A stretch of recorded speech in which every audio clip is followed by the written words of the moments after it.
Hello, I'm Dr. Kathy Amos with Business Empowered International Chamber of Commerce. And today we're going to dive into empowerment teaching number 3, money mindset. Yes, you heard it, money mindset. Today we're going to break free from limiting financial beliefs. We're going to build a mindset that makes abundance and attracts abundance and stewardship. Okay, so money works as a resource, but it also reflects your belief system, your stewardship habits, and personal identity. So money, you can tell if you have money or even the lack of money, you can tell or identify the kind of person you are just through how you handle and how you steward your money.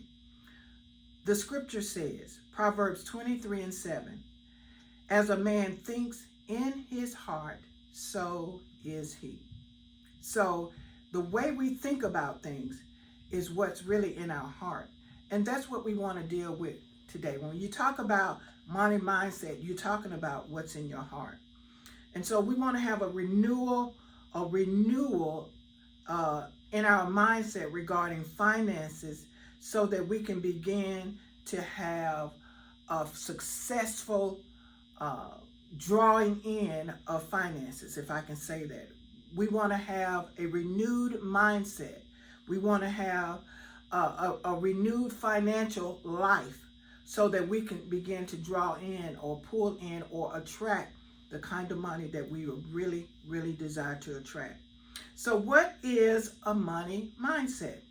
Your money mindset is the mental blueprint that determines how you spend your money, how you save your money, how you steward your money, how you see opportunities, financial opportunities, and how you respond to financial pressure, okay? Your beliefs are going to show up before the money is even in the bank. Okay? So we need to understand that unless we change the way what we believe about money, then we'll always have the issues, money issues, and the things that we desire or lack of those things that we desire to have will never come for us until we change our mind. There are 3 beliefs you must replace to reset your mindset. Let's talk about them. Number 1, limiting belief number 1. I don't have enough. I don't have enough. A poverty mentality keeps you bound. It makes every decision fear-based. And so you need to replace that with this truth. I steward what I have well. I steward what I have, whether it's great or small. I steward it well, and more is going to come. I steward my finances well, and because of that, more is going to come. Limiting belief number 2. Money is the problem. And a lot of people say, money is the problem. I just don't have enough of it. I would like to do this or that, but because I don't have the money, I don't do it. Money is neutral, okay? Money is neutral. It follows clarity. It follows structure. It follows purpose. The issue is often the systems that we have in place to steward our money and not the money itself. Systems are the routines, the structures, and the processes that direct how your money is managed. They determine where your money goes, how your money is spent, how your money grows, and what happens with your money. I want to do a teaching, and I think I'm going to call this teaching Systems Over Salary, because we tend to blame it on the fact that we don't have enough money from our salary coming in, But in reality, we have not found the balance or the blueprint or put a system in place to steward what we have coming in so that more can come in. So we're going to replace this truth with, I'm becoming a wise architect of my financial life. How does that sound?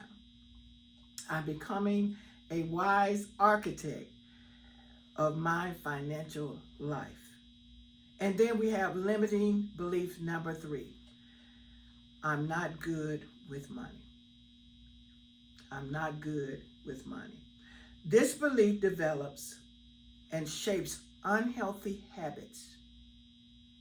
It hinders your ability to grow your money, and it sabotages your confidence.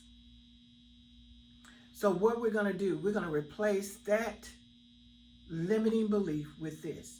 I'm learning, I'm growing, I'm mastering my financial decisions, and what? I'm doing it with intentionality every day. Let me say it again. I'm learning, I'm growing, and I'm mastering my financial decisions with intentionality every single day. So here's a principle parable. You know, I love principle parables. This is called the multiplying mindset. The multiplying mindset. Here goes. 3 people received the same opportunity, but their mindsets determined their outcomes. One hid his resources. The other 2 multiplied theirs. The difference wasn't about the amount of what they had. It was their attitude. It was their stewardship and their courage, the tenacity to invest, to sow. So our mindset will determine whether we bury what we have or whether we build with that we've been given. What are you going to do with your finances? Are you going to bury it, or are you going to do something with it to multiply it? It's up to you.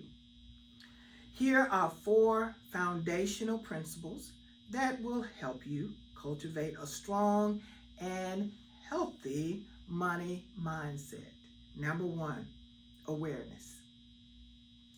Know where your money is going at all times. If you have $10, know where every dollar of that $10 is going. You cannot transform what you won't track. Number 2, assignment.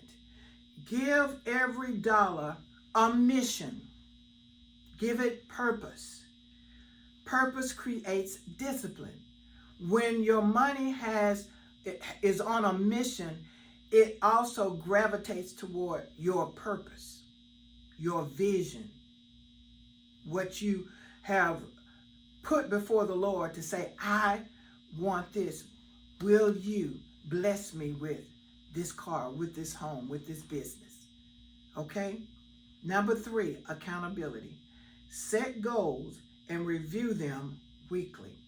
Set goals and review them weekly.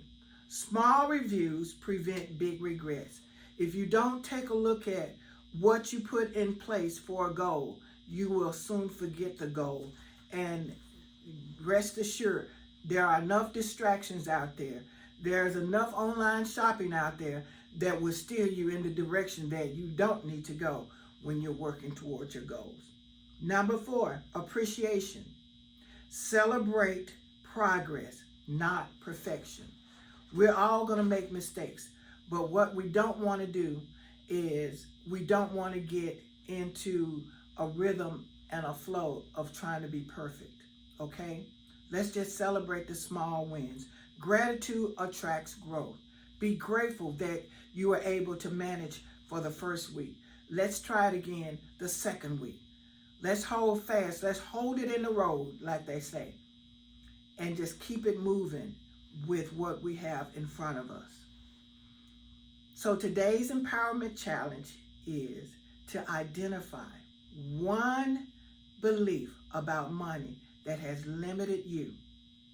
One belief about money that has limited you. And then rewrite that limiting belief into a statement of wisdom and stewardship. And then I want you to place it on your mirror, place it where you can see it at all times so that you will be able to remind yourself about, what it is that you have put before you regarding your finances, what you're believing God for. And of course, we have one declaration. Here's our declaration. Come on, let's repeat this together. All right? Declare this with me. Resources flow to me. Come on. Resources flow to me as I steward them with wisdom. I reject scarcity and walk with strategy, clarity, and financial confidence. All right? Resources flow to me as I steward with wisdom. I reject scarcity and walk in strategy, clarity, and financial confidence. That's all for today. Listen, if you are interested in becoming a member of the Business Empowered International Chamber of Commerce, a global movement for business and community leaders, you want to visit our website at www.businessempoweredintl.com. God bless you. See you next time.